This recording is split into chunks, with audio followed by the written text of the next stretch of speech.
আসসালামু আলাইকুম বন্ধুরা। তো আজকে টুয়ের সুইচ অন্যরকম ভাবে কানেকশন করে দেখাবো আপনাদেরকে। তো যারা জানেন না তারা শিখে নিতে পারেন।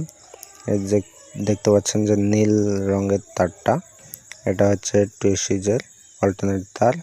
এখানে ফ্যানের রড লাইটের তার এখানে নেমেছে এই বোর্ডে, মেন বোর্ডটায়। নীল রঙের তার ওটা হচ্ছে ফ্যানের, আর হচ্ছে সবুজ রঙের এটা হচ্ছে রড লাইটের। আর কালো ব্ল্যাক টিপ মারা আছে, এটা হচ্ছে রড লাইটের, ওটা পয়েন্টের তার। আর হলুদ ব্ল্যাক টিপ মারা ওটা হচ্ছে ফ্যানের তার। আর এগুলো হচ্ছে শো ব্যাকেটের তার।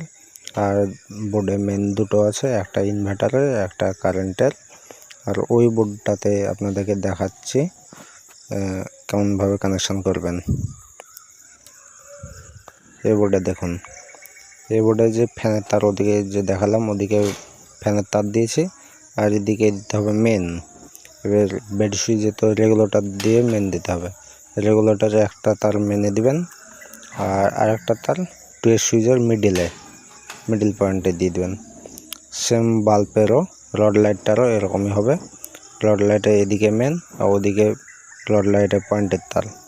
এরকমভাবে কানেকশান করবেন, তাহলে চলবে, অসুবিধা হবে না। এটা হচ্ছে এক সাইডে নামানোর জন্য এরকম হয়।